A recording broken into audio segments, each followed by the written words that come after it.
Bonsoir, bienvenue dans cette nouvelle émission Le Kiosque. Ce soir, nous avons Fred Lordino avec nous. Je le sens heureux là ce soir. Comment ça va, Fred? Bonsoir, Mano, bonsoir à toutes et à tous, tout le monde qui a regardé sur TV, ça va être bien. Donc, belle émission, bonsoir à nos chroniqueurs, dont l'un nouveau que tu vas présenter. Oui. Mais moi, très content, effectivement. Moi, c'est content de ça qui a passé. Hein. Très bien. Tu vas nous en parler. Tout à l'heure, oui. Bonsoir, Michel Bonchy, le patron du journal Justice. Comment ça va? Rédacteur en chef du journal Justice. Oui, bon, eh bien, écoute, ça va. Bon, il est certain que nous vivons une période à la fois de grand soulagement et aussi d'incertitude. Donc, on va en parler tout à l'heure, mais tu ne m'as pas posé la question, mais je réponds à la question que tu ne m'as pas posée. Je vais faire comme un grand homme français qui avait l'art de répondre aux questions qu'on ne lui posait pas. Tu te rappelles de qui c'est? Non, mais j'attends. Le général de Gaulle. Ah ouais. Oui. Mais tu répondras aussi aux questions que je vais poser. Mais ce que je veux simplement dire, non. Je suis quand même frappé du conflit qui s'éternise au niveau d'être maritime. Et je n'arrive pas à comprendre comment se fait-il que on puisse passer une délégation de service public et que les nouveaux patrons de la délégation de service public ne s'informent pas des accords salariaux qui ont pu être passés avant eux, puisque normalement, ils doivent reprendre le personnel de l'ancienne délégation de service public et appliquer, bien sûr, les accords salariaux. Et si on comprend bien, la cause de ce conflit, c'est le non-respect d'un protocole d'accord qui avait été passé avec l'ancienne délégation. Mais le nouveau patron, c'est qui? Alors, le nouveau patron, c'est CityUp, c'est-à-dire CityUp, le président de CityUp, c'est notre Alain Alfred, l'ancien patron de la CETUF, Okay. un adjoint au maire de Fort-de-France, n'est-ce pas? Tout comme toi.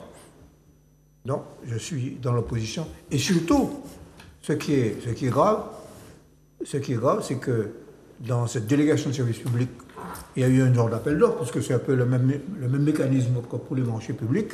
Il n'y a eu qu'une seule offre, celle de CityUp. Voilà. Bien. Bon. On en parlera.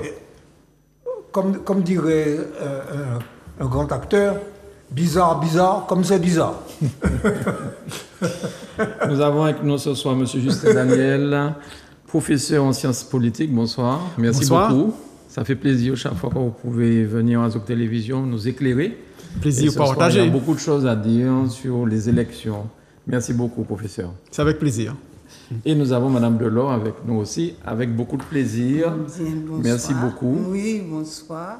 Monsieur Granier, bonsoir à toutes et à tous. Merci de nous écouter. Merci. Voilà. Alors, les sujets que Manuela nous a proposés sont les résultats des élections législatives en Martinique, à la Martinique, résultats des élections législatives en France, et la France sera-t-elle ingouvernable? Ou sera-t-elle gouvernable? Alors, on commence par quoi? On commence par la Martinique. On commence par la Martinique. Les résultats des élections législatives en Martinique, est-ce qu'on s'attendait à la déroute du PPM, enfin de Johnny Aja? Est-ce que vous avez des explications sur ça?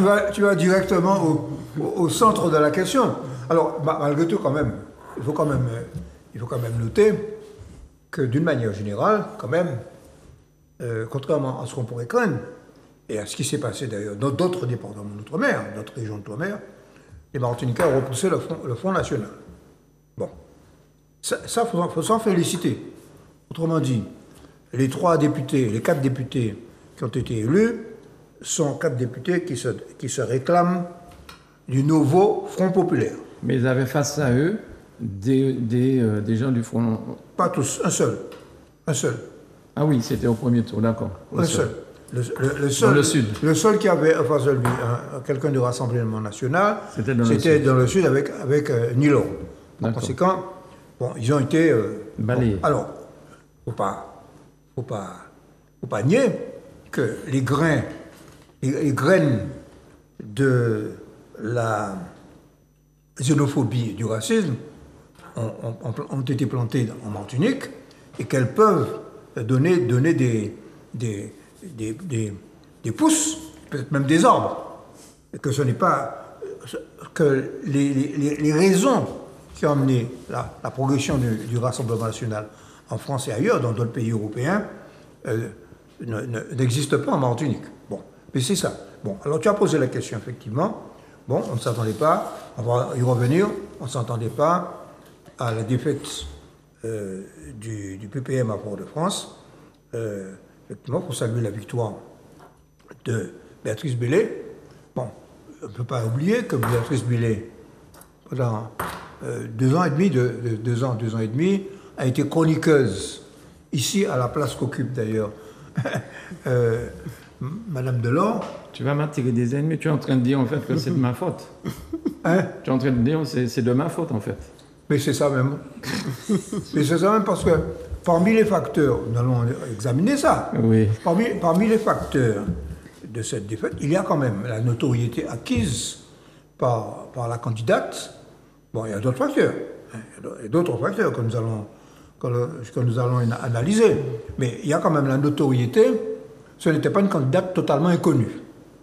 Et un des éléments qui ont fait sa notoriété, ça a été sa participation pendant chaque semaine à commenter de manière très concrète les faits d'actualité, les problèmes sociaux, les problèmes économiques, les problèmes institutionnels, les problèmes qui intéressent précisément les Martiniquais, ici, là.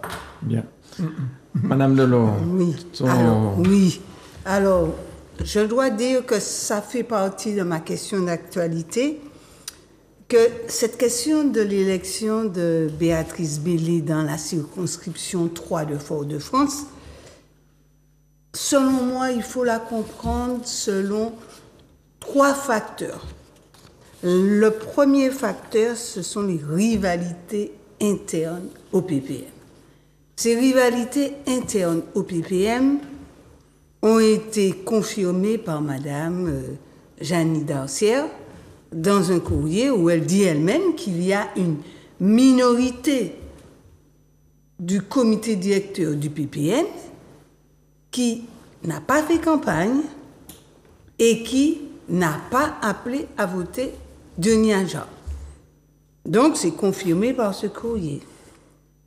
La deuxième observation, c'est le report d'opportunités et non de conviction dans le deuxième tour sur la candidate socialiste face aux opposants de toujours que sont le PP, le MIM et le Palima. Et la troisième observation, c'est l'exclusion raciste de la personne de Johnny Aja. D'ailleurs, lui-même, il le dit, d'accord, dans un entretien où il dit, bon, moi c'est en arabe, moi c'est en syrien, moi pas en martiniquais, donc j'ai été victime de racisme. Autrement dit, d'accord, on peut supposer, et c'est vrai, qu'il est blanc pour un certain nombre de Martiniquais, et cette engeance nationaliste obtue pense que le Martiniquais, c'est un noir en communication avec les ancêtres, lesquels, je ne sais pas. Donc, voilà les 3 observations que je voulais faire. Alors, bien évidemment, je voudrais dire aussi que ce n'est pas seulement une question d'équation personnelle ni de programme. Et donc, cela ne signifie pas qu'il ne faut pas que je dirais que je félicite la candidate élue et notre nouvelle députée pour ses résultats excellents. En attendant, quand on entend certains dire que le PPM est en déshérence, si c'était le cas, on aurait constaté une augmentation sensible au second tour, ce qui n'est pas le cas. D'accord? Donc, on dira plutôt qu'il y a des adversaires sur Fort-de-France qui ont battu campagne pour que cela soit ainsi. Mais en attendant, les Foyalais eux-mêmes ne se sont pas mobilisés. Voilà. Donc, bravo, pour terminer, pour Béatrice Bellé. Et on perd ici une belle chroniqueuse, une femme de qualité. Mais ce n'est pas perdu. Maintenant, elle est députée. Et bravo à Béatrice. Merci beaucoup, professeur Justin Daniel. Votre regard sur ce qui vient d'être dit un petit peu. Oui, je n'ai pas pour vocation de commenter les commentaires. Je voudrais peut-être faire quelques observations. La première chose qui me frappe dans l'examen des résultats de ces élections législatives, c'est malheureusement la faiblesse du taux de participation. Depuis 1995, on se situe systématiquement en deçà de 40%. Donc il y a, on le sait bien, à la Martinique, un abstentionnisme structurel et en même temps une baisse tendancielle de la participation qui touche toutes les élections, et en particulier les élections législatives et européennes. Ça, c'est le premier constat que je voudrais faire. Le deuxième constat, on s'est beaucoup interrogé sur l'implantation du Rassemblement national dans le paysage politique. Alors, il est implanté, je dirais, davantage dans le paysage électoral en fonction de la nature du scrutin. On voit que ça marche plutôt bien pour des scrutins de liste ou des scrutins qui n'ont pas grand-chose à voir avec la proximité européenne ou présidentielle. Ça fonctionne très bien. Mais pour les élections qui nécessitent une notoriété et une implantation locale, a fortiori pour les municipales, le Rassemblement national, sa poussée est contenue. Et on a pu l'observer, au deuxième tour, il y avait un représentant du Rassemblement national. Son score n'a pas été substantiellement amélioré par rapport au premier tour. Ça prouve bien que ce parti, ce mouvement n'a pas de réserve de voix pour un second tour d'élection. Néanmoins, je note qu'au premier tour, le Rassemblement national a amélioré de manière significative son score par rapport à 2022, le multipliant par 3. Et ça, c'est un élément sur lequel il faut réfléchir et pouvoir interpréter. Venons-en maintenant à la surprise dans la troisième circonscription, celle de Fort-de-France. Très clairement, il y a, dès le premier tour, et je l'ai analysé le 29 juin de ce point de vue-là, il y a eu une dynamique qui s'était enclenchée en faveur de la candidature de Béatrice Bellé.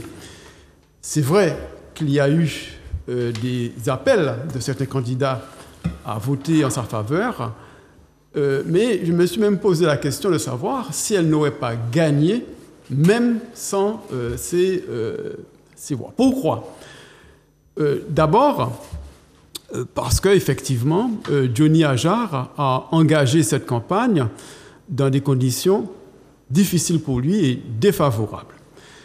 Il y a très nettement plus que des rivalités, des tensions très fortes au PPM. Rappelons-nous les conditions dans lesquelles s'est déroulé le dernier congrès. Ça a sans doute laissé des traces profondes. On se rappelle aussi les tensions qui ont entouré les sénatoriales. Et donc, tout cela a très fortement pesé dans la balance. J'ajouterai un autre facteur qui me semble, lui, encore plus important.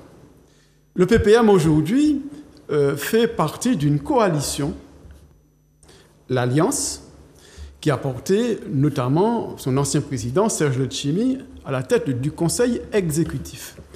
C'est quoi l'Alliance ? sinon une coalition pour la conquête des mandats électifs, mais qui ne résiste pas à l'épreuve du pouvoir, à l'épreuve du temps et à l'épreuve des ambitions personnelles. Et on l'a bien vu à travers le jeu notamment, comme on l'a surnommé, du faiseur de roi de cette Marie. Ce qui s'est passé à l'issue des élections sénatoriales, de ce point de vue-là, est extrêmement important et intéressant à analyser. En même temps, pour parler comme quelqu'un qui est devenu totalement inaudible aujourd'hui, en même temps, ce PPM-là, il est en voie d'affaiblissement. Ne nous voilons pas la face. Tout comme d'ailleurs, et là je regarde Michel Branchi, tout comme d'ailleurs l'autre parti pivot d'une autre coalition, le MIM. Mm-hmm. Donc on a un affaiblissement de ces mouvements politiques qui ne sont plus en mesure véritablement d'encadrer leur électorat. Et la question de la participation en Fort-de-France est extrêmement intéressante à observer. Ce qui est assez rare, au deuxième tour, on a eu un sursaut de participation, pas simplement par rapport au premier tour, mais de manière générale. Traditionnellement, on vote moins à Fort-de-France. Pour ce deuxième tour, on a voté un peu plus qu'à l'échelle de la Martinique. C'est un indicateur extrêmement intéressant. Ça veut dire quoi? Ça veut dire qu'il y a eu une mobilisation différentielle en faveur de Béatrice Bellé. Or, je ne suis pas encore descendu jusqu'au niveau des bureaux de vote, mais là aussi, il doit y avoir des enseignements extrêmement intéressants. En particulier, je pense que certains quartiers historiquement acquis au PPM ne se sont pas autant mobilisés que par le passé. Bien. Une dernière observation. Ce qui s'est passé samedi dernier à Fort-de-France a une portée historique. Pourquoi je dis ça? Et j'utilise très rarement le terme historique qui est souvent galvaudé.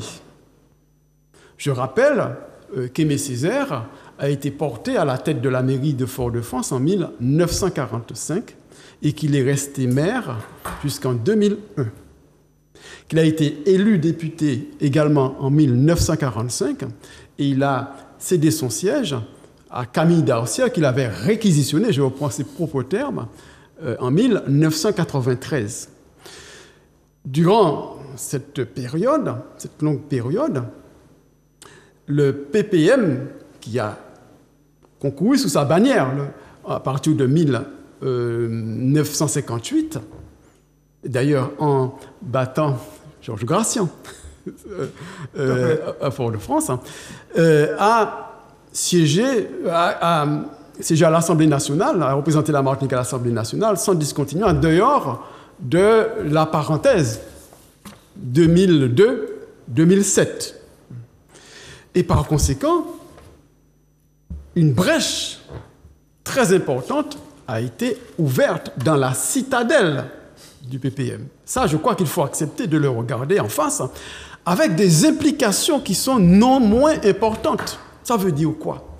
Ça veut dire que, pour la première fois, depuis 1945, ou plus exactement si on prend comme borne 1958, le Parti progressiste martiniquais n'a aucun parlementaire. Tout à fait. Oui. C'est la première fois que cela arrive, ce qui a des conséquences immédiates sur son financement. Nous sommes donc là en face d'un parti qui est en voie d'affaiblissement, mais ce n'est pas le seul. Hein. Dans ce cas, je citais tout à l'heure le MIM. Le MIM, c'est encore peut-être plus grave. On peut se demander si ce parti va survivre à son leader historique et charismatique. Mais le PPM est également sur la même voie. Donc, c'est un parti qui est guetté par une forme de déclin, qui est sur une pente déclinante. Et s'il n'y a pas de réaction vigoureuse de sa part, cette pente déclinante pourrait se transformer en toboggan. Oui, Fred. Alors, ton analyse, et puis le professeur vient de dire que le faiseur de roi, c'était Sainte-Marie avant. C'était à Sainte-Marie qui faisait ou qui défaisait des députés. Ben, Tu es de justement, Sainte-Marie, je crois. je suis de Sainte-Marie, comme professeur Justin Daniel est du Nord, l'Ouest, moi, pas Nord. Donc, on croit que nous avons réfléchi. Donc, mais ni de monde qui peuvent comprendre, ils vont mettre en la tête en couronne, et puis, vous croyez la même. Il ne faut pas prendre corps pour s'en pailler. Mais avant de parler de ça, je vais commencer par féliciter ces 4 députés. Ils ont représenté nous l'Assemblée nationale et je vais espérer qu'ils ont fait un bon travail. C'est ça qu'il faut souhaiter. Justin dit ça, ça qui a passé, c'est que là, en France, nous avons voté près de 66% de participation. Ici, nous avons arrêté à une abstention. Le premier parti de Martinique, c'est abstentionniste. Qui ça nous a donné pour nous voter? Moi-même, pour bien comprendre, ça peut-être faut nous faire continuer à faire travail. Rendre le vote obligatoire, peut-être? Oui, mais nous n'aurons pas venir en location, peut-être, mais pas ça. Mais en tout cas, ça n'a pas marché en Suisse, de l'autre côté. Donc, vous voyez que là, il y a un vrai sujet pour les Martiniquais. Pour qui les Martiniquais et les Martiniquais pas qu'à aller voter. Alors, et Bagaïta là, peut-être qu'a traduit aussi en genre de ras-le-bol de l'offre politique des partis qui nient, et peut-être que s'il y a de nouveaux visages et des nouveaux partis, peut-être que ça peut, c'est un des bagailles que on a pensé, ça peut ramener les Martiniquais au vote, mais ça très dangereux pour moi. Ça très dangereux parce que moi j'ai veillé le score de Juvenal et moi finalement il doit être déçu parce qu'il comprend qu'il était question de faire les vagues Rassemblement national là et ça surprend moi parce que première fois moi ça c'est que maman là pas même mettre Fidjio l'affiche là. Yo mettait Bardella et puis Le Pen et puis yo mettait c'est mon nom dans petit coin. On se dit yo pas même les voter, moi pas ça bayo et ça frappait moi parce que sans bail aussi que nous pas l'habitude ouais Martinique.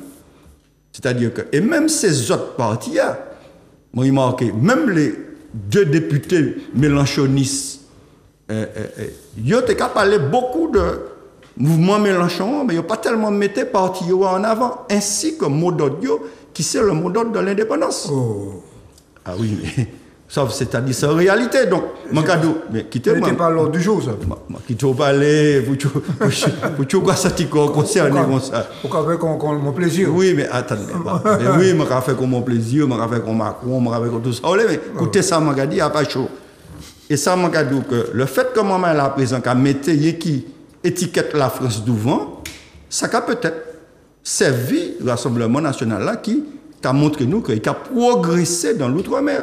Il y a 2 députés nouveaux Rassemblement national, il y a Mayotte et puis il y a la Réunion. Donc pour moi, si ça continue comme ça, hélas, pas pour le Rassemblement national, pièce. Hein, donc on a dit que faut nous travailler nous-mêmes et puis les gens qui réfléchissent, l'université, la société civile, tout le monde, pour comment peut-être nous amener ces moments-là à faire campagne en les vrais sujets Martinique. Parce que ni en l'eau, côté campagne là, il n'a pas déjà fait en les sujets Martinique. Il fait beaucoup en les sujets en France, et ça qui est passé, donc ok, ça c'est loyaux. Mais ça, je pense qu'il faut nous arriver, localiser les sujets politiques là Martinique. Ça c'est vrai. Ensuite, il y a quand même sujet Fort France là. Mais moi, parce que le langage du professeur d'université. Mais PPM prend gros calotte. Il con le mime.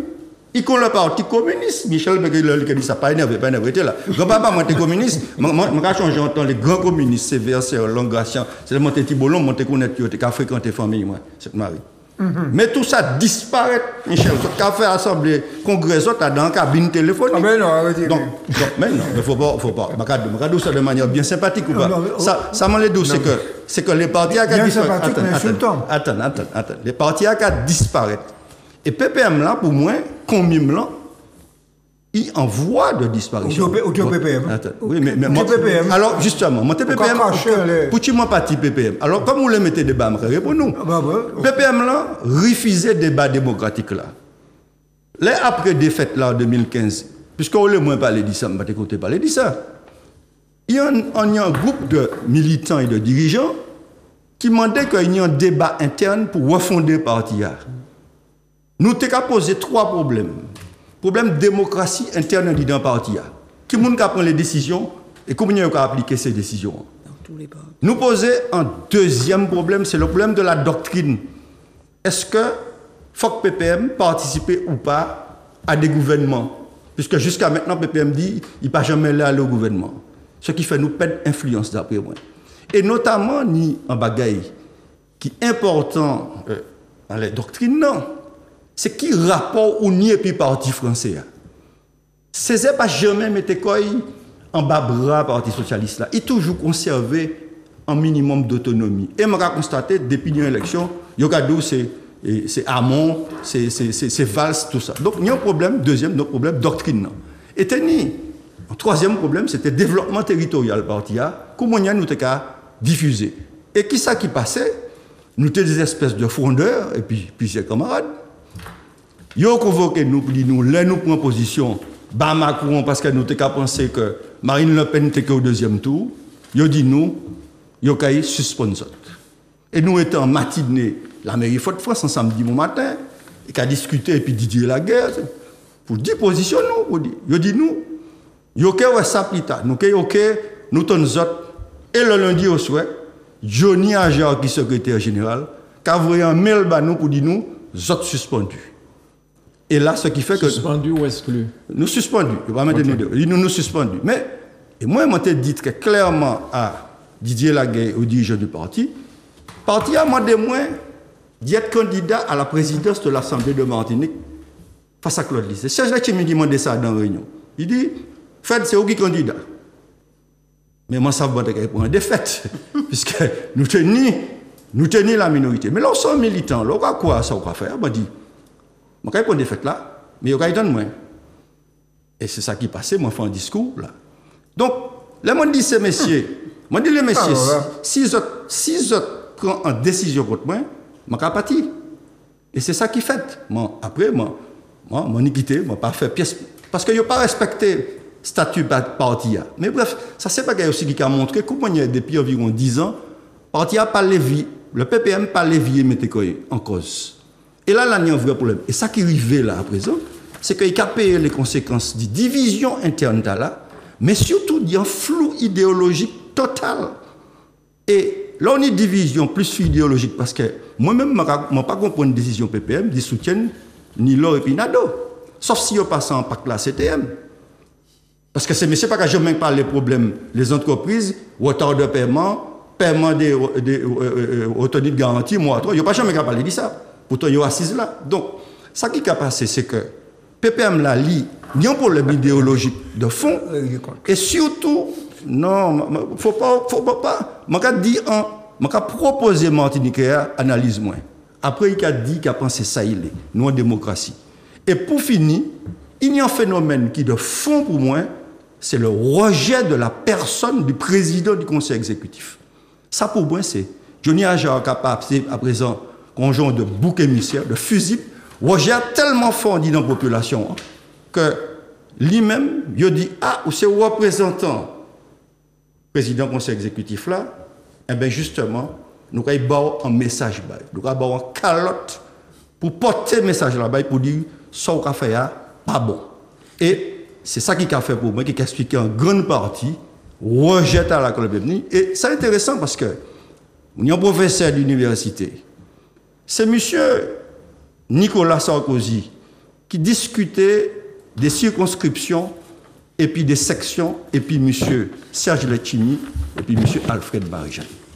Donc, la circonscription section de Fort-de-France, on peut garder qu'on a de unité, puisque, quelle que soit l'élection, c'est municipal, c'est lui-même, c'est le même périmètre-là. Les territoriales, c'est le même périmètre-là. Et l'analyse pour député, c'est le même périmètre-là. Et l'on a gardé, on ne va pas venir ici et puis ces chiffres-là, mais nous avons fait. Est-ce que c'est pas par rapport au nombre d'habitants? L'on a gardé. Non, c'est-à-dire, non, nous ne pouvons pas rentrer dans les découpages professionnels. Expliquez ça. Ça m'a l'air, c'est qu'on y a une unité, la politique sociologique. Et l'on a gardé ces chiffres-là depuis 10 ans, on voit que la défaite du PPM inscrit dans ces chiffres-là. Bien. Mais tu ne nous as pas répondu pour ce qui s'est passé à Sainte-Marie. Alors, oui, c'est vrai. Bon, en fait, c'est-à-dire que c'est là où on a créé l'orgueil en homme en politique. Là où on prétend que... Et on peut effectivement être membre d'une majorité et puis on soutient... Parce que c'est ça. Un monde qui part en disant majorité, c'est-à-dire, il y a de mon plaisir. Qui pour moi, au niveau des idées alors qu'il est, c'était mes candidats par rapport à Nando. Ça manque clairement là, ça. Hein. Et le SMIC à 1800 €, soit appliqué là, ni type d'entreprise qui a coulé. Hein. Parce que cette entreprise-là, ils ont endetté alors qu'il est, ça, il a payé ça en PGE. Ça, on n'a pas parlé de beaucoup de bagailles, mais la réalité, c'est que ça, dans le Nord, où ils mettaient notamment en SMIC à 1800 €. Mais c'est que, pour moi, par contre, on n'a rien à l'économie. C'est 1600, 1800 brut. Non. Ni l'or proposé, 1800 € pour Martinique. Ah, c'est même, oui. ok, c'est même parti à côté. Non, il dit 1600, c'est 14% d'augmentation. Ça, on va suivre ça bien parce que là, on y mange pas l'en c'est pas même là, on va parler des euros. Donc, ça m'a les doux. C'est que, donc, le faiseur de roi, il n'y a pas plus faiseur de roi qui moins. C'est-à-dire qu'il y a dans un zolage en permanence, et c'est ça qui a conduit le peuple à l'abstention. Bien. Bon. On parlait là donc du maire de Sainte-Marie, M. Bruno Nestor. Oui, non, mais cela dit, il y a quand même eu une convergence entre Yann Monplaisir et le maire de Sainte-Marie. Ce qui fait qu'il n'était pas si difficile que ça de ranger la candidature de Yann Monplaisir parmi les candidatures macronistes. Pour moi, c'était, à la lumière de la campagne électorale, c'était assez évident. Le maire de Sainte-Marie, c'est tout à fait son droit, je ne remets pas en cause, je me contente simplement d'observer et d'analyser la situation, a opéré, ce n'est secret pour personne, un rapprochement en direction de l'actuel président de la République. La campagne menée par Yann Monplaisir, c'était ni une sorte de ni l'extrême droite, ni l'extrême gauche, et cette campagne-là relayait le discours tenu par la majorité qu'on appelait présidentielle. Et donc, ça a créé une sorte de convergence et de rapprochement entre ces deux hommes, je crois. Je sais, il faut faire attention à l'analyse, parce que là, les gens qui parlent mélanchoniste et puis qui parlent le pénis, ils macroniste. Ce n'est pas le cas pour moi. Donc, il n'y a pas dit qu'il y a de mon plaisir macroniste. Non, pas même ça y voter aux élections présidentielles. Non, je ne catégorise pas les gens. Ouais. J'analyse des situations et j'analyse les perceptions que l'on peut en avoir. Et c'est la perception que l'électorat en a eue. Ah, bon, ça c'est où? Ça c'est conclusion. Mais c'est pas position, mais parce que le camp Martinique, nous d'accord que perception qu'on a analysé, tout le monde a gardé, ni le pélis, ni le camp des mélanchonistes, et puis en mi-temps, il y a tout ça qui là, c'est macroniste. Oh. Pour moi, ça c'est perception moins. Maintenant, on dit perception, c'est à moins. Et le fait qu'on a dit que, par exemple, Mère Sainte-Marie a les mêmes positions qu'il y a de mon plaisir, m'en pas sûr. Maintenant, il sortit en disant Alliance LIA sans bas explication, parce qu'on n'a pas ni pièce conférence, rien qui dit, Pouchi, il a allé là. Peut-être qu'il y a dans, c'est là mon cadeau, analyser peut-être plus simple que ça, il y a dans un calcul pour le prochain CTM là. Ah, non, mais ça c'est clair, c'est évident. Ah. Mais c'est cette stratégie-là qui précisément a été déjouée par l'électorat. Bien. Oui, Michel. Alors, moi je crois que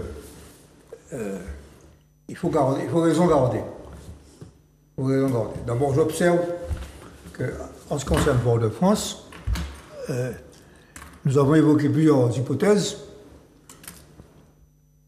Le rejet de la personne de Tony Aja, aussi bien à l'intérieur qu'à l'extérieur du PPM, pour des raisons diverses. Pas toujours honorable d'ailleurs. Pas toujours honorable. Bon. Vous avez très bien les raisons. Ah oui. Bon. Vous avez très bien les raisons. L'attirance, le fait que Béatrice Bellé a rempli un besoin de changement par son discours. Bon. Et nous avons souligné d'ailleurs que, entre autres, sa participation aux émissions de Zouk TV a peut-être aidé à sa notoriété. Mais nous avons aussi également, et là je suis en désaccord avec cette analyse, elle s'est référée, contrairement à ce qu'on dit, il y a eu une campagne sur les problèmes martiniquais. Bon, j'ai là sa profession de foi. Bon. Elle s'est appuyée sur le rapport, sur le programme du nouveau Front populaire, et on a extrait ce qui est le plus intéressant pour la Martinique. Bon, notamment la question du pouvoir d'achat, la question du transport, la question des personnes âgées, la question des retraites, etc., qui sont des problèmes cruciaux en Martinique. Bon. Par conséquent, elle s'est référée au programme du nouveau Front populaire. Bon. Et je pense que ça a aussi été un facteur dans sa victoire. Alors, est-ce que c'était attendu que le Palima puisse demander de voter pour... Oui, alors, j'y viens précisément. Bon, le Palima... C'était pas une surprise, ça? C'est peut-être une surprise pour toi, mais pas pour moi, en tout cas. Je suis, moi, membre de l'opposition. Je suis conseiller municipal dans l'opposition avec Francis Carole à la mairie de Fort-de-France. Bon. Eh bien, le troisième élément de la défaite du PPM, c'est la perception de plus en plus nette par la population de Fort-de-France que Fort-de-France est une ville en faillite. Depuis 3 ans, de fait, la ville est sous la tutelle préfectorale. Tous les budgets de la ville de Fort-de-France, dont le déficit dépasse 5% des recettes de fonctionnement, sont retoqués par la préfecture et ils sont fixés par arrêté préfectoral. OK? Et qu'est-ce que dit le PPM? Il dit, oui, mais on fait seulement un déficit parce que Césaire a accueilli toute la misère de la Martinique. Mais ça se passe en 1960. Bon. Or, la réalité, c'est que la ville de Fort-de-France est gérée par l'Etchimi et la guerre depuis 2001, le départ de Césaire, et c'est la mauvaise gestion. Et ça commence à se sentir dans les quartiers, parce que le quorum, le contrat d'orientation, de redressement de l'outre-mer, impose des coupes sombres. Pour pouvoir rétablir les comptes, qu'est-ce qu'il faut faire? Eh bien, soit augmenter les recettes, ce qu'a refusé le maire de Fort-de-France, pour diminuer les dépenses, impôts, puisqu'ils sont déjà élevés, soit diminuer sur les dépenses. Eh bien, c'est ce qui se passe. Concernant les caoutchoucs de Fort-de-France, les gens qui y habitent, ce sont des gens à qui Césaire a permis de construire quelque chose.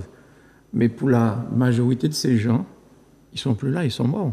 Bien sûr. Et les enfants aussi, des fois, ne sont même pas là. Donc on est peut-être maintenant avec les petits-enfants qui, comme tous les jeunes disent, m'en parlent ça. Bon. Donc je ne sais pas si ça n'explique pas un petit peu le désamour des caoutchoucs. Tout à fait. Et je termine.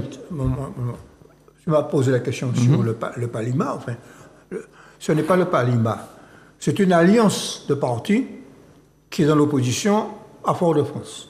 Je suis membre d'une formation qui s'appelle « Faut que ça change Fort-de-France ». Changer. Eh bien, cette élection a montré qu'il y a un besoin de changement à Fort-de-France. Et le fait que Carole a demandé de reporter ces voix. Le Parti communiste a publié aussi un communiqué appelant très clairement à voter pour Béatrice Bellé. Bon, parce que ce qui compte aujourd'hui, c'est tourner la page du PPM. Par tous les moyens. Pas par tous les moyens, par des moyens politiques. Je demande. Non, par des moyens politiques. Nous n'utilisons pas tous les moyens. Nous menons un combat en argumentation. Vous pouvez prendre les dernières campagnes. Et en plus, nous, au Parti communiste, nous avons un journal. Nous écrivons. Ce n'est pas des paroles en l'air, nous écrivons. Donc on peut se référer à ce que nous disons. Très bien. Madame Delors. Oui, je voudrais rappeler que quand vous dites que ce sont des raisons inavouables, c'est là le cœur du problème.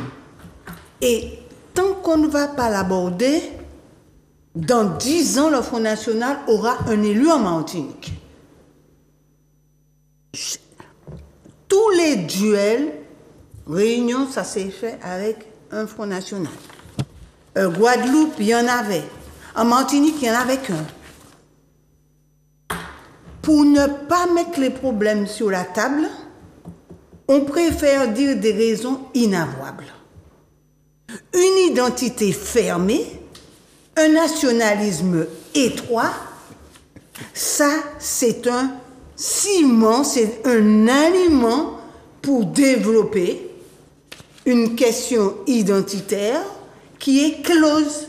La préférence nationale, c'est ce qui caractérise le Front National. Autrement dit, les Français d'abord. Ici, quand on entend des gens dire, bon, fallait ni des Martiniquais d'abord, ça exclut aussi, des gens de la Caraïbe aussi. Il faut aller sur les marchés. Moi, je suis partout. Et cette question, ça a été posé depuis la première élection de Johnny Ajar. Comment mais c'est pas un Martiniquais, mais c'est un Arabe, c'est un Syrien. On n'a pas réglé ce problème encore. Qu'est-ce qu'être Martiniquais aujourd'hui? Il y a certains disent un Martiniquais, c'est un noir qui appelle à vénérer des ancêtres, on ne sait pas lesquels. Non, un Martiniquais, c'est pas un noir. Béthia, c'est pas un Martiniquais. Et pourtant, qu'est-ce qu'il n'a pas pu faire, Guy Cabon-Masson? Non, il faut quand même qu'on ait le courage d'informer la population et ne pas rester dans des mots vagues. Donc, j'ai dit ça. Je voudrais revenir sur les élections législatives en Martinique. Ce qu'on constate, c'est qu'il y a eu un taux de participation de 32,44% au deuxième tour. C'est vrai qu'il y a eu 7 points de gagné par rapport à 2022. D'accord? Mais qu'est-ce qui explique quand même qu'il y ait aussi peu de participation aux législatives? On peut toujours évoquer la dépolitisation, on va dire, de la population, mais ce n'est pas suffisant. Si c'était seulement ce facteur-là, comment expliquer qu'au second tour, alors qu'il y a un parti xénophobe, raciste, qui risquait d'avoir une majorité absolue, comment expliquer qu'on puisse, alors qu'il y avait des représentants dans chaque circonscription du Front National avec Bardella et Marine Le Pen, comment expliquer que les gens ne se sont pas suffisamment mobilisés, sinon peu. La deuxième explication, c'est que, à côté de cette dépolitisation, il y a encore cette ambiguïté du Martiniquais dans le rapport à la France et dans l'Europe.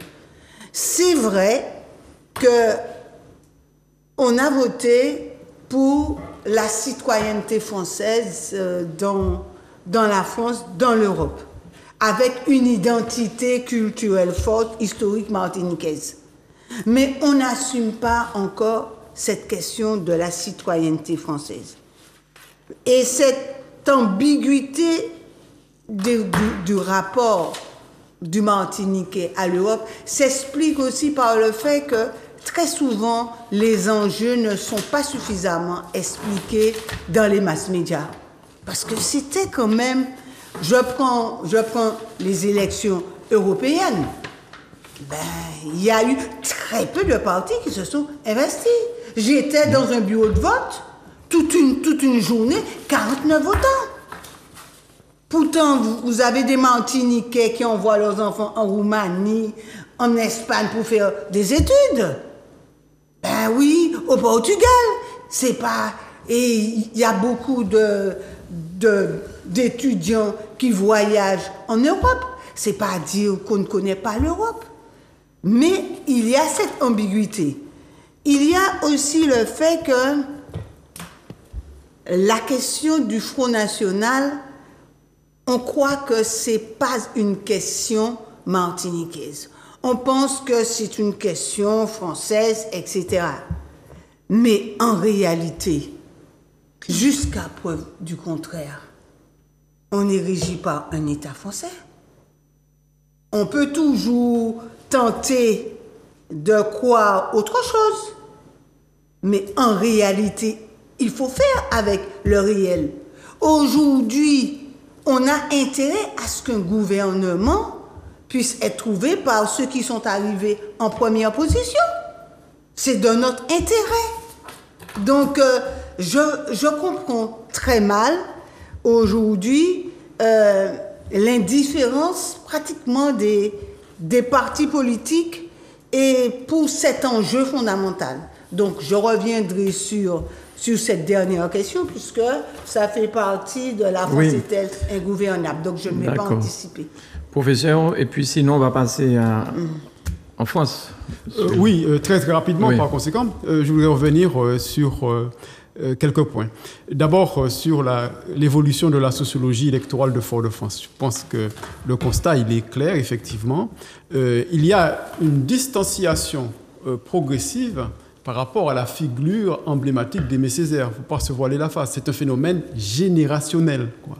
Et l'une des faiblesses du PPM, c'est précisément d'avoir cherché à faire fructifier le PPM par rapport simplement à la figure emblématique de Césaire sans changer de logiciel, quoi.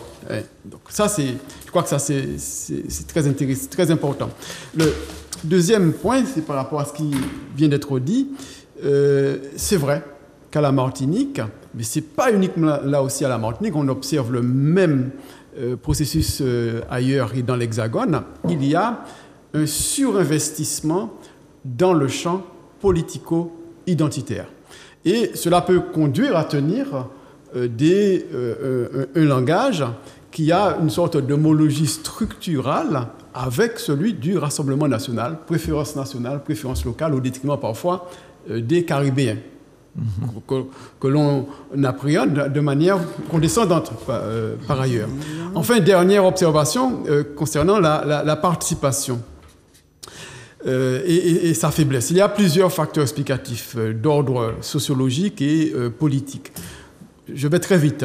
Du point de vue politique, personne ne niera autour de cette table que nous sommes dans une phase de défiance très forte à l'égard du personnel politique, qu'il soit national ou local, et à l'égard même des institutions.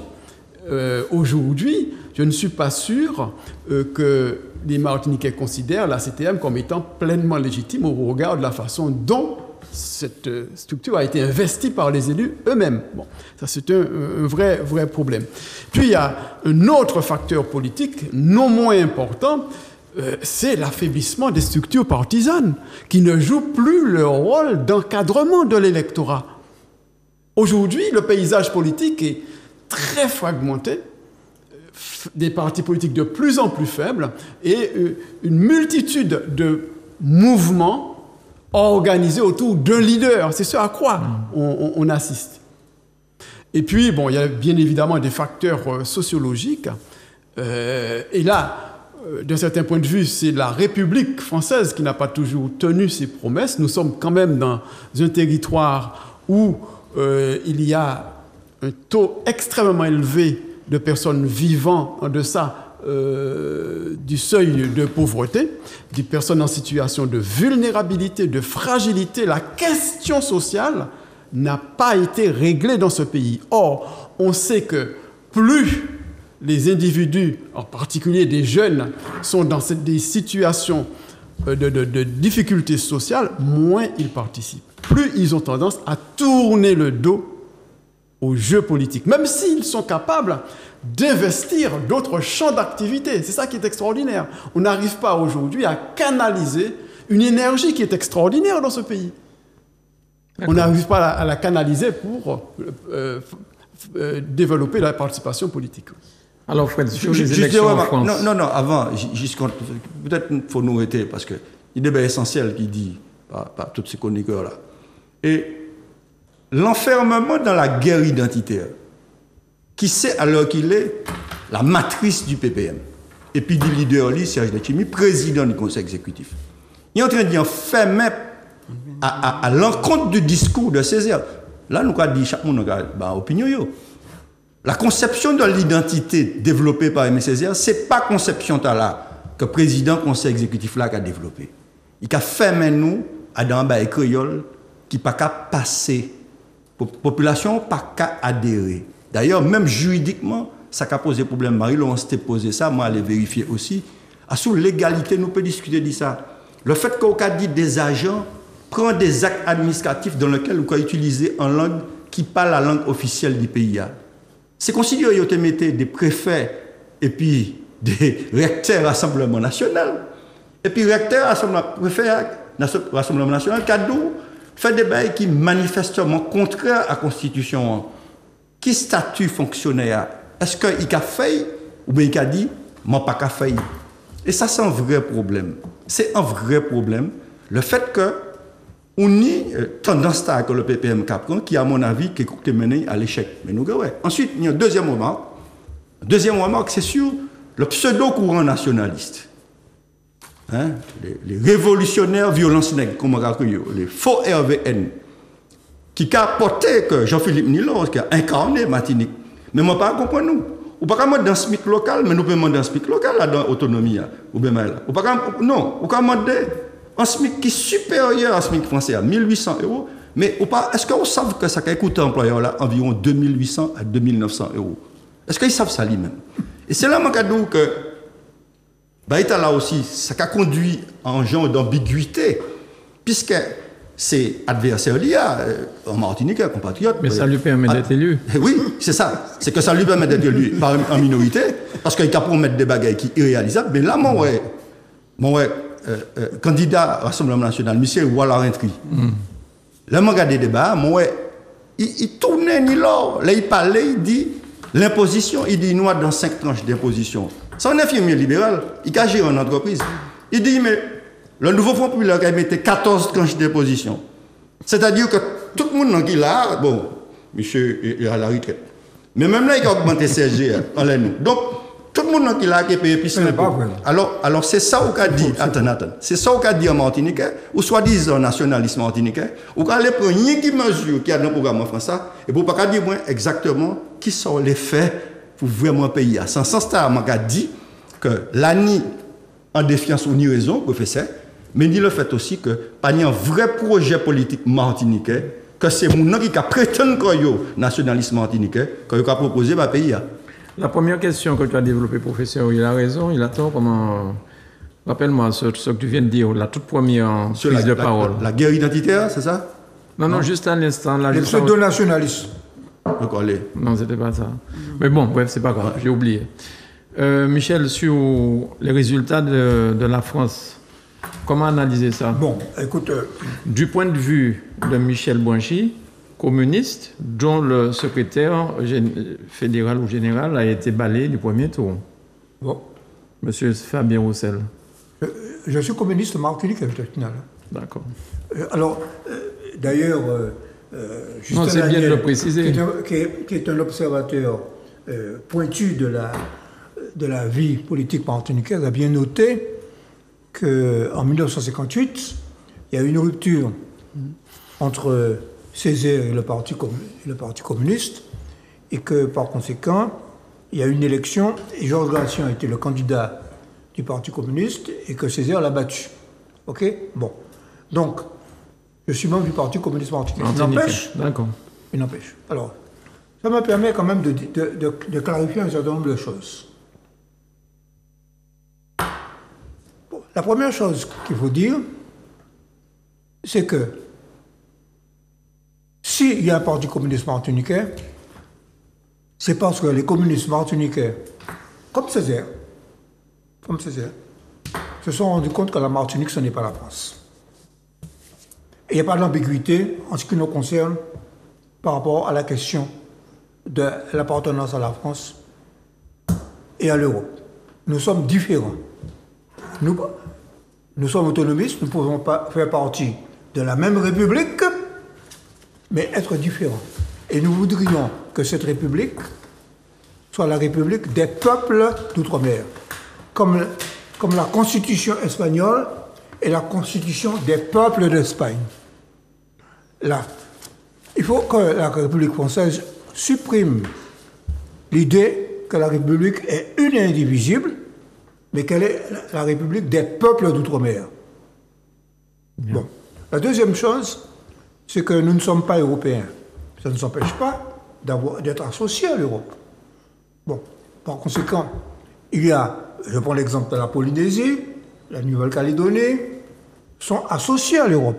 Et d'ailleurs, je me souviens que Mme Panchard, quand elle était ministre de l'Outre-mer, voulait créer un statut. C'était Jacques Chirac, son président. Exactement. Elle voulait créer un statut qui était à la fois entre celui de RUP, de région ultrapériphérique, et celui d'association. Parce que on ne peut pas nous appliquer, comme pour les lois françaises, brutalement les lois européennes. Bon. Donc, par conséquent, la recherche de l'identité. Pardon. Les WIP, ce sont des... régions ultrapériphériques. Alors, Madère, il y a certaines WIP qui n'ont pas les mêmes statuts que nous. Nous sommes sur le même statut que Madère, que les Canaries, la Martinique, la Guadeloupe, la Guyane, la Réunion, Mayotte, les Canaries, Madère, etc., qui sont des régions autonomes du Portugal et de l'Espagne, sont des régions ultrapériphériques associées à l'Europe dans une sorte de partenariat. OK. OK? Bon, par conséquent, et demander la préférence. Alors, je reviens à cette histoire. La préférence martiniquaise dans les emplois et dans la dévolution des marchés publics, ce n'est pas la même chose que la préférence nationale du Front National. Parce que nous sommes un pays en voie de développement et que nous avons besoin de préserver notre marché. Très bien. Voilà. Je fais une digression. C'est ce que je voulais vous demander, professeur. L'histoire que dans le courrier officiel de la CTM, le président a demandé qu'on parle créole dedans. Est-ce que c'est légal? Est-ce que... Alors, je n'ai pas fouillé la question qui m'a plus préoccupé que ça. Simplement, il faudrait effectivement vérifier si c'est en conformité avec les textes en vigueur. Si ce n'est pas le cas, ça pourrait placer les fonctionnaires dans une position très inconfortable. Sur le principe, moi, ça ne me pose pas de problème que sur un document officiel qu'on fasse apparaître des mentions en créole, mais il faut que ça soit très clairement balisé juridiquement. Oui, pour que les fonctionnaires eux-mêmes ne se retrouvent pas dans cette situation inconfortable dont je parlais à l'instant. Alors donc, vous avez la parole, on continue avec vous. Les élections. Pas la question, sur les élections en France. Bon, allez, vas-y, pardonnez-moi, vas-y. Oui, deux mots, parce que je pense qu'on a d'autres qui ont besoin de parler. Bon.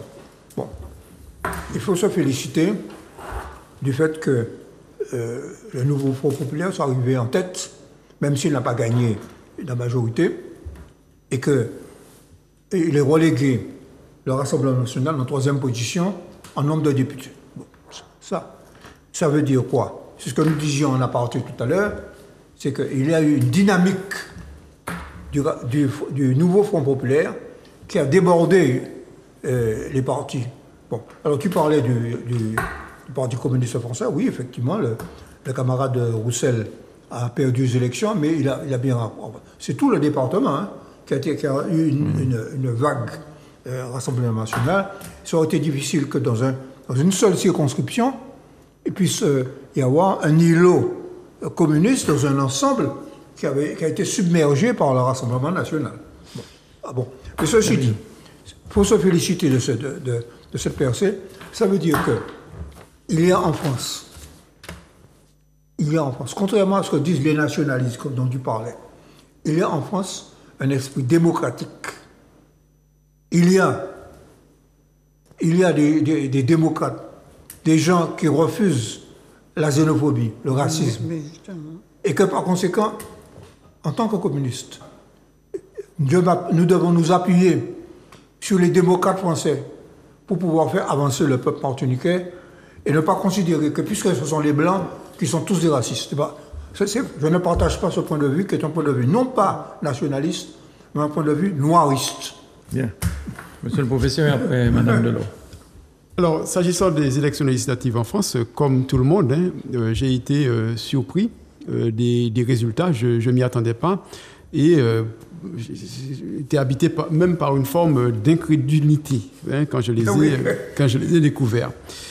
Cela appelle de ma part une première remarque, à savoir que le fonds républicain que certains avaient cherché à enterrer a fonctionné. Et il a fonctionné au-delà de l'espérance. Une fois qu'on a dit ça, je reste malgré tout habité par une forme d'inquiétude pour l'avenir. Il me semble que ce répit, si on n'y prend pas garde, sera de courte durée. Parce que le Rassemblement national est plus que jamais conquérant d'un point de vue politique et d'un point de vue culturel.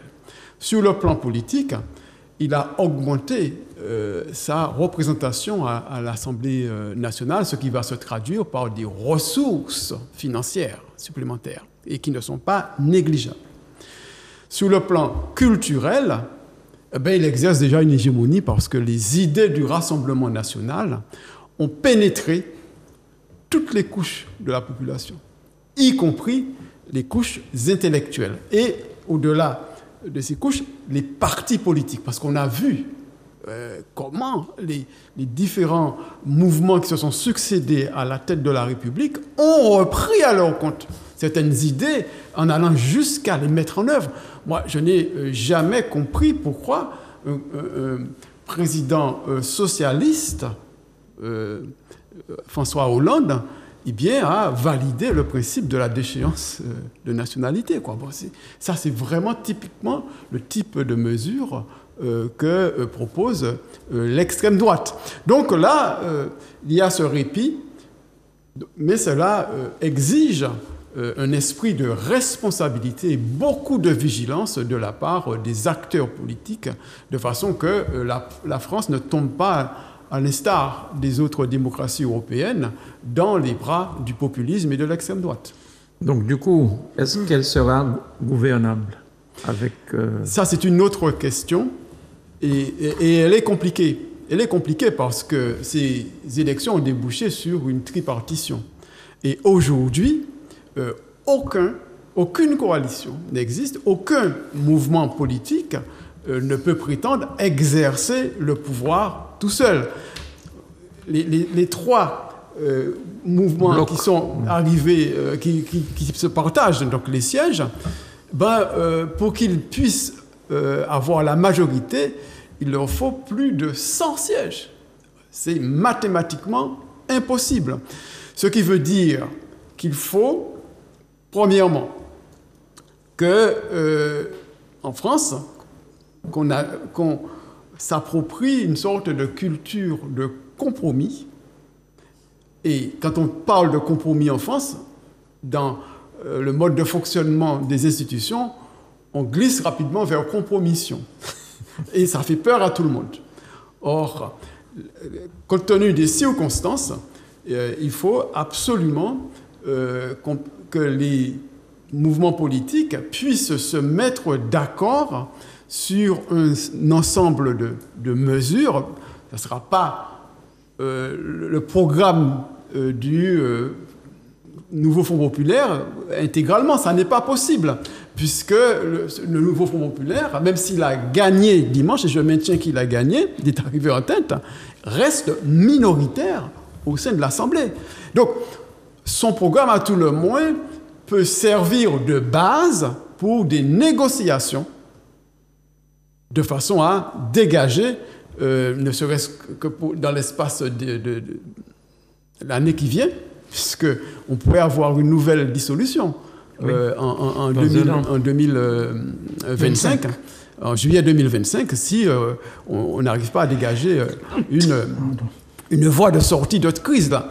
Et il est à craindre, malheureusement, que cette crise politique, parce que c'est vraiment une crise politique, ne débouche sur une crise institutionnelle en forme de paralysie. Parce que le modèle français repose sur ce qu'on appelle le fait majoritaire. C'est la logique de fonctionnement des institutions. Mais c'est aussi la logique de fonctionnement de la société. Mais ça, je ne suis pas sûr que les élus l'aient intégré. Ça, mais c'est un autre débat. Et le fait majoritaire avait déplacé, alors c'est un régime parlementaire, mais a contribué à déplacer le pouvoir vers le président de la République. D'où cette distinction que l'on fait habituellement, qui n'a pas de raison d'être en régime parlementaire, entre majorité présidentielle et majorité parlementaire. La majorité, elle devrait être toujours présidentielle. Que concrètement, aujourd'hui, le pouvoir doit revenir au Parlement parce qu'en réalité, les résultats de dimanche dernier s'apparentent à ceux de scrutin proportionnel. Alors que la logique est celle de scrutin majoritaire à 2 tours qui conduit à une bipolarisation et donc à une opposition très nette qui est très clairement identifiée et une majorité également clairement identifiée. Or, ce n'est pas le cas aujourd'hui. Là, il y a 3 coups, il y a 3 camps. Il y a 3 camps, mais qui sont irréductibles. Tout à fait. Qui sont irréductibles. Et donc, il faut que les acteurs politiques français apprennent à faire ce que l'on fait ailleurs dans les autres démocraties en Europe, à discuter, négocier, à se mettre d'accord, comme c'est le cas en cas d'élection à la proportionnelle, à se mettre d'accord a posteriori sur un programme donc, qui serait partagé.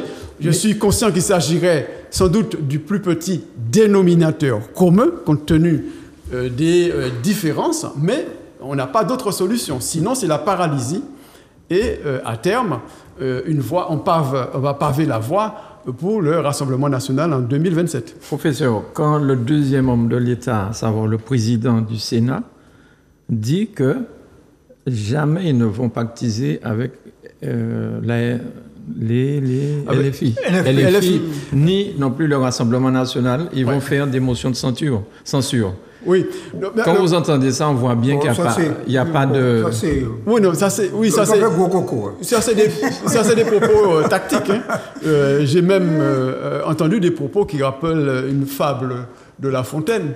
La grenouille qui se fait plus grosse que le bœuf, puisque les républicains, avec une 60aine de députés, réclament le poste de Premier ministre. Non, mais ça, c'est bon. Il faut faire la part des choses de ce point de vue-là.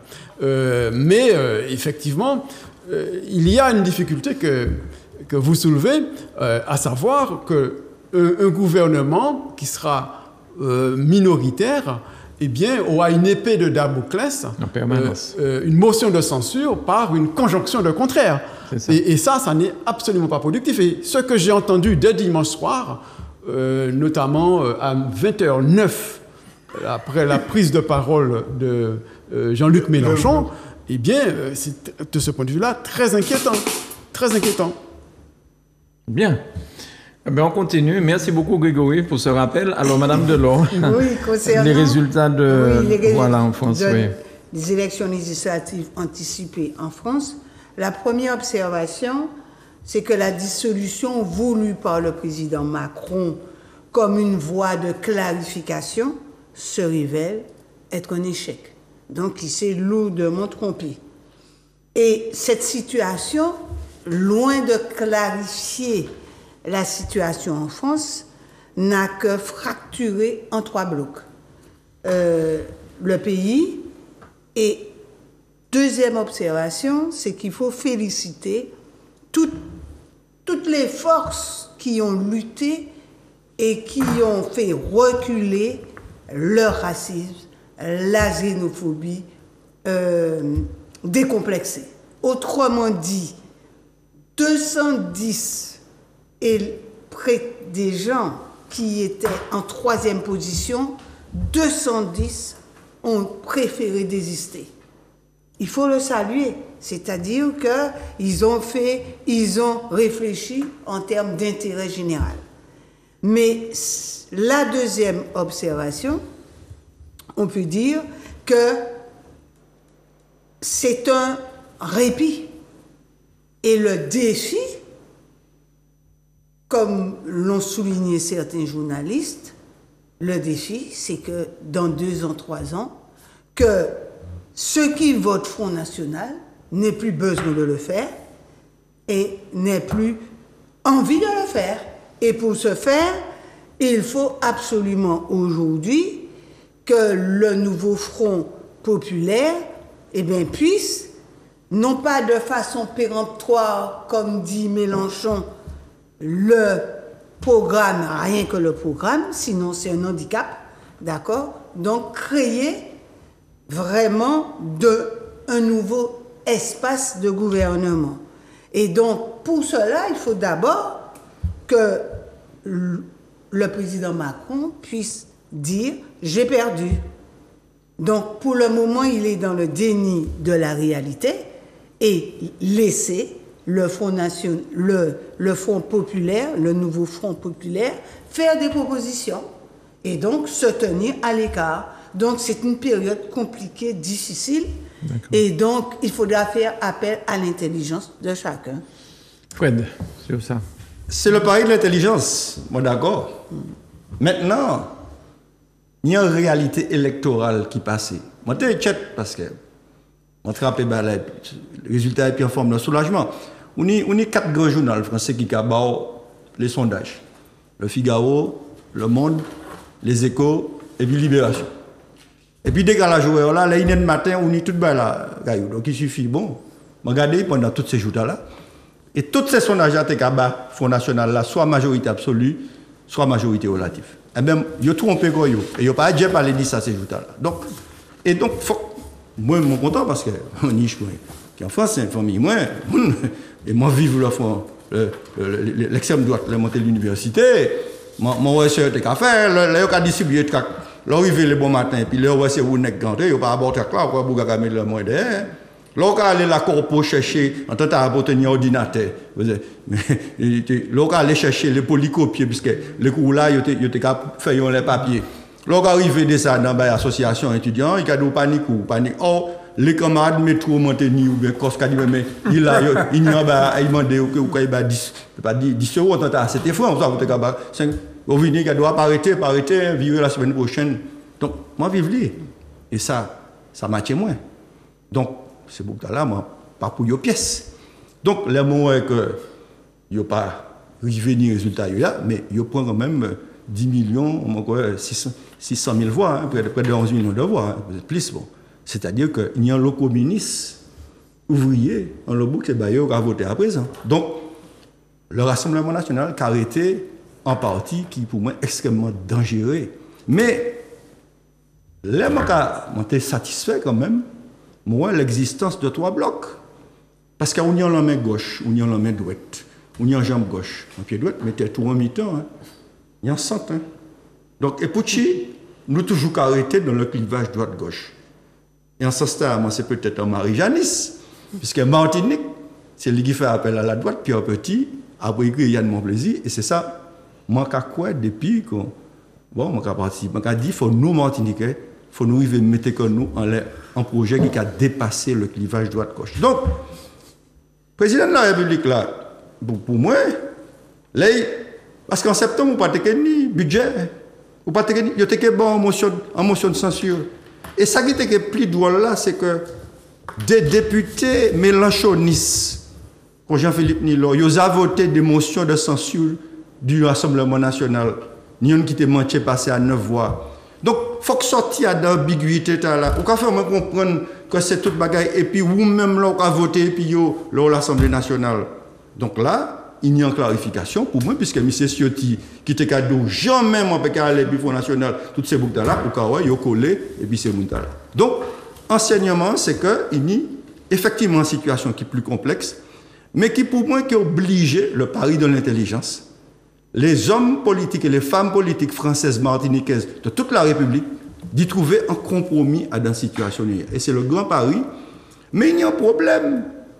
Le Front populaire lui-même, il composait de 2, ça m'a créé la gauche irréconciliable. Les mélenchonistes, par exemple, et puis personne, à 8h07, ils ont parlé, c'est lui qui la télé pour dire appliquer tout le programme, moi, ça bien que ça n'est pas possible, qu'il faut faire un compromis.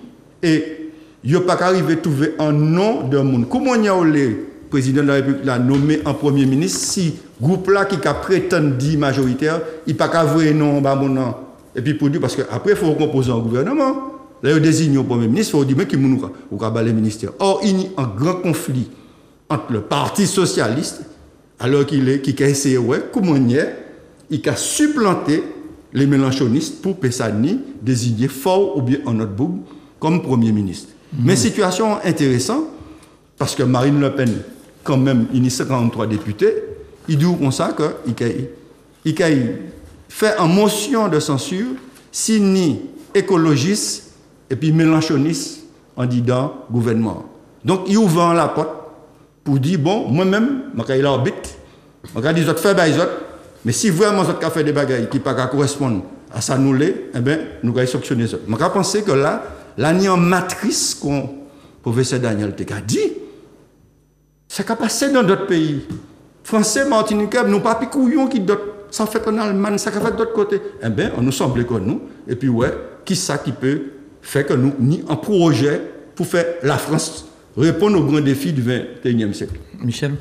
Non, moi je crois que, toujours, de mon point de vue, je regarde la politique française avec une longue vue. Je suis à Fort-de-France, je regarde ce qui se passe. Alors, ce qui se passe, c'est que le Front National fait 10 millions de voix. 10 millions de voix. Et comme l'a dit le professeur Daniel, il a augmenté son nombre de voix. Et que ce n'est pas terminé. Et que si il n'y a pas une politique qui résout un certain nombre de problèmes qui vont provoquer la colère, notamment des couches populaires. Le problème, c'est que les couches populaires qui votaient à gauche, notamment communistes, ont exprimé leur colère par le vote Rassemblement national. S'il n'y a pas une politique résolument en direction de ces couches-là, on va se retrouver avec ce problème-là. Par conséquent, il faut trouver le moyen, et là, cela dit. En plus, cette République, que je n'ai jamais approuvée, cette 5e République, elle est en crise. Il faut sortir de la 5e République. Et ce qu'a décrit tout à l'heure le professeur, c'est que d'un côté, il y a un fait majoritaire avec un pouvoir présidentiel, et puis il y a un fait, disons, proportionnel avec une Assemblée nationale. Bon, il faut aller vers une 6e République qui soit franchement une République démocratique avec le fait que c'est l'Assemblée nationale, c'est le peuple qui doit faire la politique. Par conséquent, puis cette République, je le répète, doit inscrire dans son préambule, comme c'était en 1946, que c'est la République des peuples d'outre-mer. Des peuples d'outre-mer. Elle doit reconnaître que nous sommes des peuples. Il n'y a pas qu'un seul. Nous sommes bien. On ne peut pas fondre le peuple martiniquais, le peuple guadeloupéen, le peuple guyanais, le peuple réunionnais dans le peuple français. Nous sommes différents. Ça ne veut pas dire que nous sommes ennemis, mais nous sommes différents. Bien. Bon. Par conséquent, la situation est compliquée, mais à mon avis, ce que les Martiniquais doivent faire aujourd'hui, c'est se concentrer sur leurs problèmes. C'est se concentrer. Et je sais que j'ai noté avec satisfaction qu'on a interrogé nos 4 députés qui entraient à l'Assemblée nationale. Est-ce qu'ils s'intéressaient aux discussions pour la constitution du gouvernement? Ils ont dit tous non. Que leur problème, c'est que quel que soit le gouvernement, ils sont là pour défendre les intérêts martiniquais. Voilà. Alors, j'ai une question concernant le type et le mode d'élection. Il faut bien comprendre mon raisonnement en tirant le Front National. Je parle de quelqu'un lambda qui va voter. Il va voter à l'élection européenne. Ils sont devant. OK. Le président de la République n'aime pas ça. Il fait une dissolution. Il va voter à la première partie des élections législatives. Ils sont au devant. De succès. Le président toujours pas content. Enfin, la loi dit qu'il y a un deuxième tour. Ce qui se passe à ce moment-là, ce deuxième tour-là, on chouboule tout, il y a des réunions dans le noir, ceci, cela, enfin bon, bref. Et résultat, il se retrouve avec le résultat, là, qu'on a.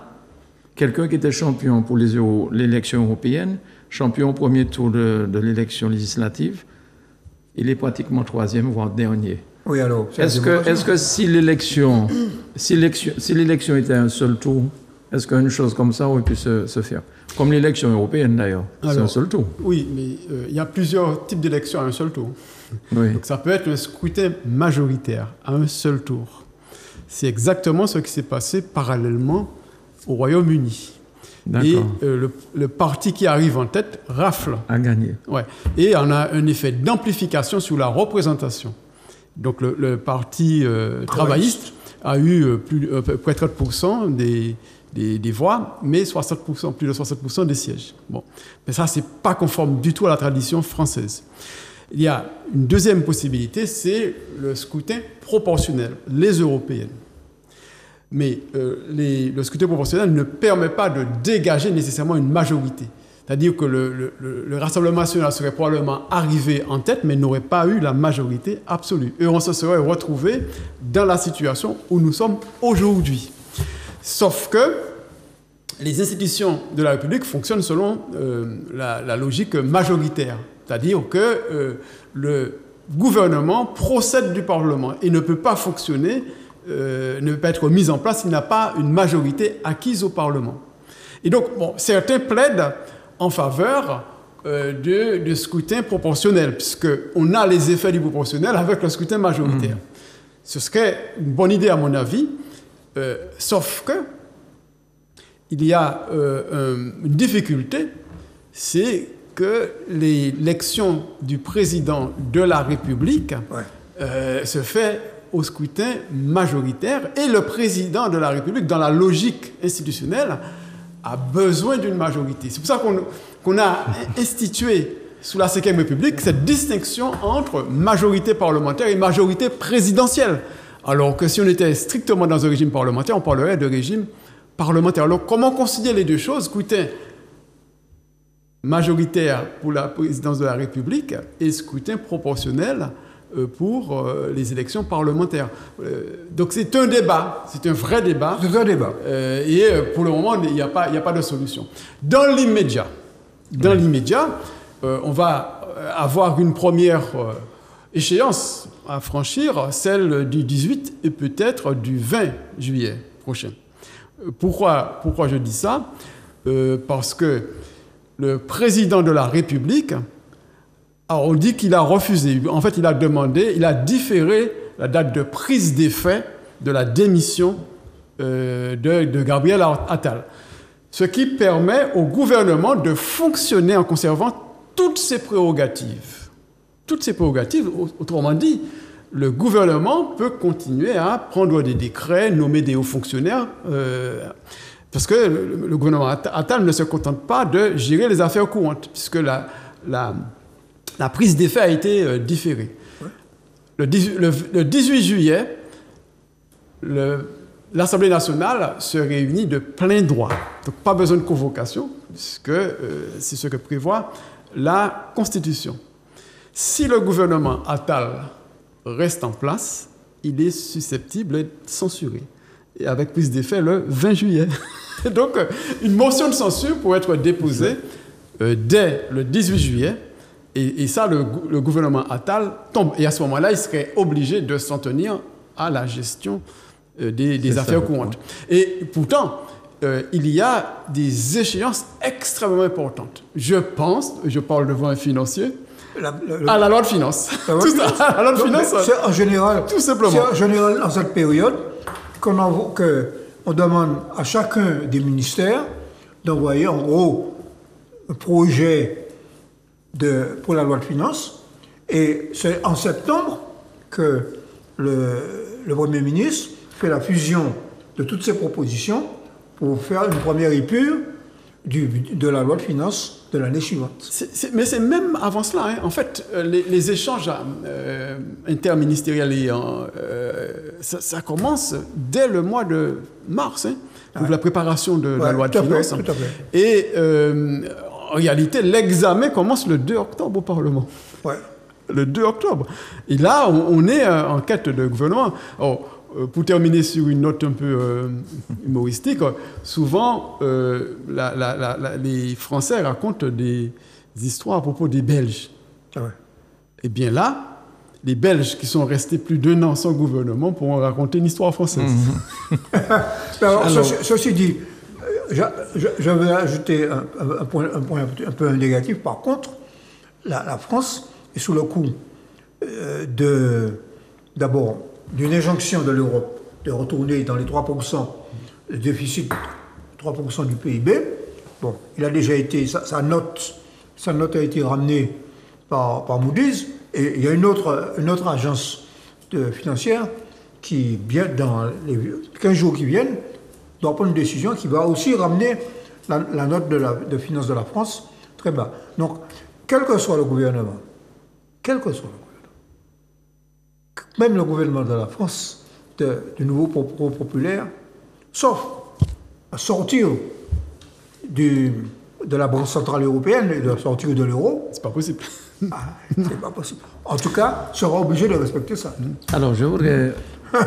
Oui, vous êtes capable de dire résultats tout à l'heure. Ni des journaux, certains journaux en France, ils ont fait des analyses des résultats. Les total de voix gauche, Nouveau Front Populaire et divers gauche, ça représente 27,28% des voix, 17% des inscrits. Si on ajoute divers gauche, il a monté à 33,7%. Le Rassemblement national et ses alliés ont représenté 37% des exprimés. Le total de la droite, tout le monde qui déclarait qu'il y a droite, puisqu'il faut faire une déclaration pour leur candidat, ça a représenté 46,6% des votants, des exprimés. Donc, vous savez, le mode de scrutin permet par justement le Front républicain, quand il y a des désistements qui fait. Vous regardez François Ruffin qui a fait une déclaration toute la journée contre Macron. Ce pays est dirigé par un taré. C'est ça qu'il t'a dit.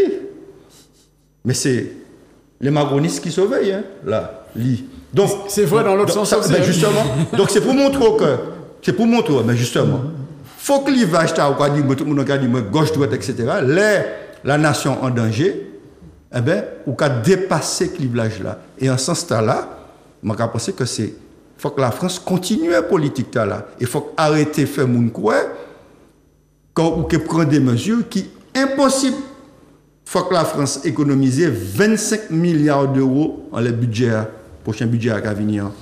Là, il y a l'argent. Alors, on a bien parlé de la France, mais on ne peut pas se quitter sans penser un petit peu au Tour d'Éole, quand même. Le Tour d'Éole qui a failli ne pas avoir lieu. Tout à fait. Donc, qu'est-ce qu'on peut dire sur le Tour d'Éole? J'ai vu que les grands commerçants de ce pays ont donné beaucoup d'argent. Oui, nous en avons parlé la semaine dernière ici. Enfin, ce qui nous pourrons dire, c'est que, d'une manière générale, les institutions ont fait un effort, mais enfin, ce surtout qu'il faut remarquer, c'est que les commerçants, on a 2 jours, par exemple, parfaite à médiatiser un chèque. Mais si vous regardez les publicités, Mais le Tour d'Éole rapporte combien d'argent à la Martinique? Paraît-il 20 millions. Il paraît que l'incidence économique, c'est ce que dit Tavernier, que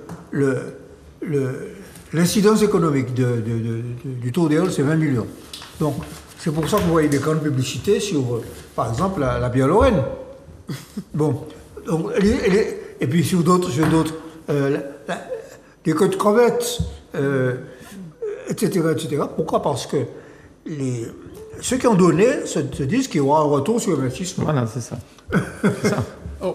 Moi, j'ai été quand même un peu gêné par le fait que 2 choses se sont percutées. Voilà quelque chose qui participe de notre culture, d'extrêmement populaire, qui est inscrit au patrimoine de l'UNESCO, et puis en même temps, on montre, on révèle qu'on est au bord de la faillite, quoi. Alors, bon, je fais confiance à la nouvelle équipe qui a pris les rênes de la FIR, Fédération des Yole Rondes de la Martinique, pour redresser la barre, sans jeu de mots.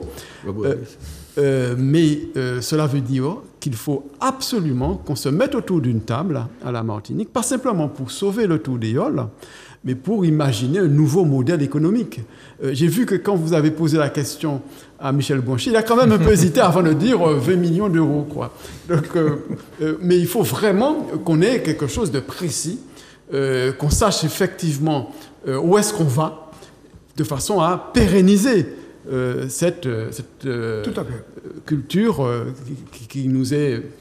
On a inventé quelque chose à la Martinique, alors il faut que ça vive, quoi. Bien sûr.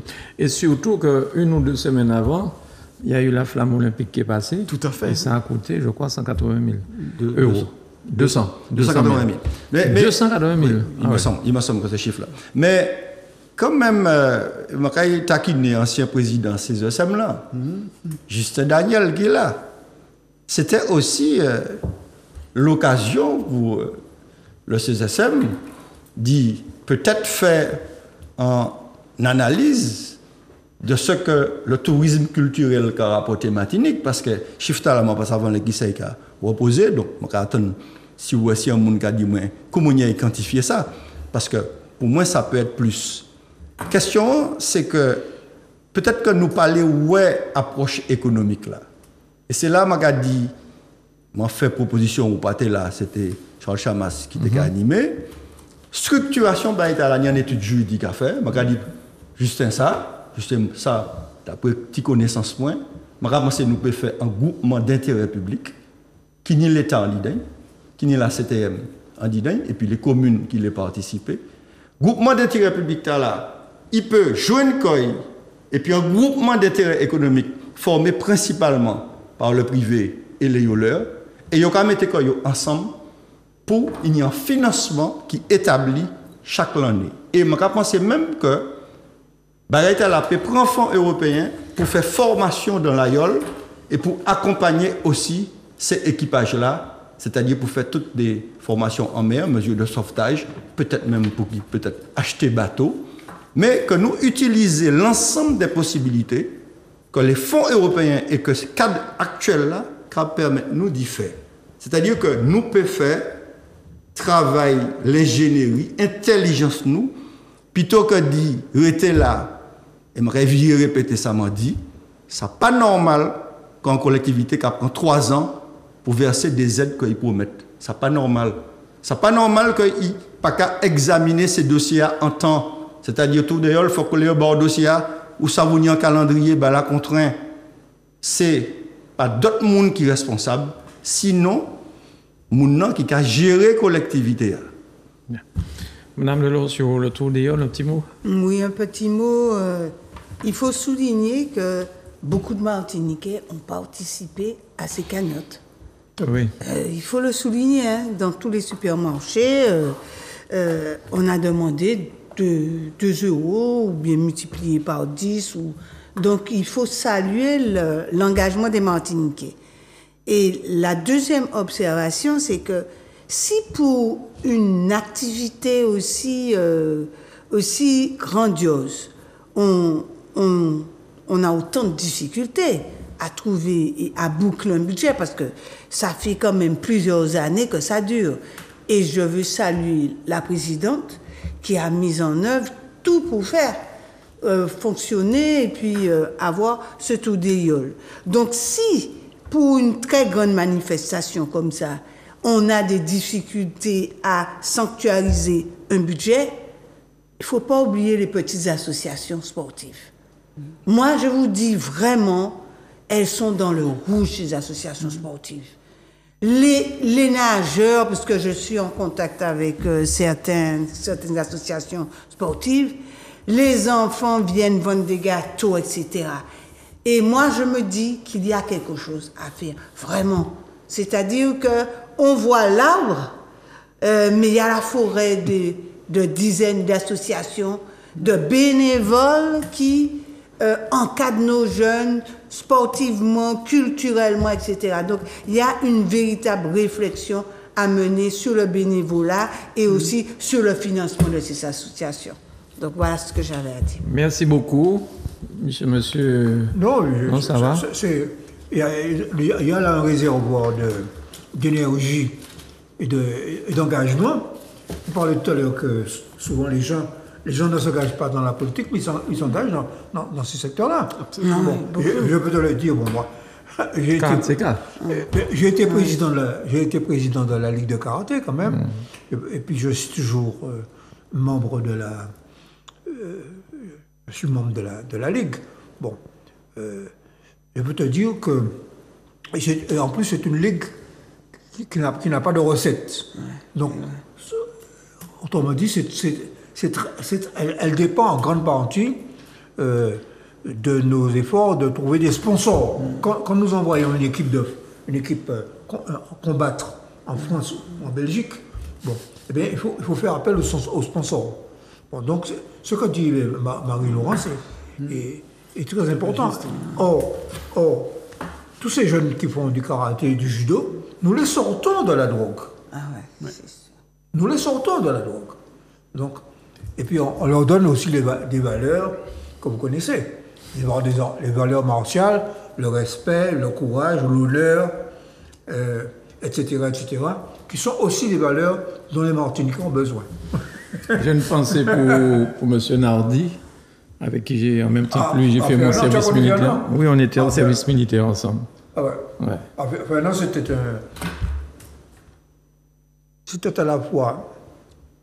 C'était un éducateur hors pair. Il fait de partie de ceux qui, avec mon frère, ont inventé le karaté pour enfants.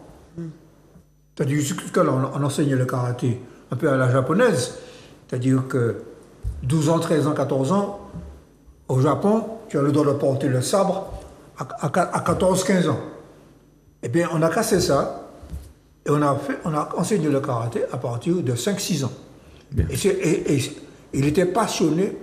Avant même que la Fédération française crée des cahiers pédagogiques, nous avions créé, en Martinique, nous avions inventé une méthode. Et grâce à lui. Et tu parles de lui, et moi je vais saluer la présidente du Tour d'Éole, enfin de la fédération. C'est une gourmandaise, tout comme moi. Donc, Madame la Présidente, merci beaucoup pour le travail et votre courage, parce que reprendre cette activité-là, avec le déficit qu'il y a déjà derrière, Et ça n'a pas fini. Hein. En tout cas, on va rester positif. Merci à tous, à tous les quatre, et puis on verra bien ce que ça va donner pour la France. Comment va-t-elle être gouvernée? En attendant les Jeux Olympiques aussi. Oui, c'est bientôt, tiens. Voilà. Nous allons supporter les athlètes Bogaino d'ailleurs. Merci à tous les quatre. Merci à Grégory pour la réalisation. Merci à vous chez vous de nous avoir suivis. À très vite sur Zop TV. Tu as connu Pas seulement.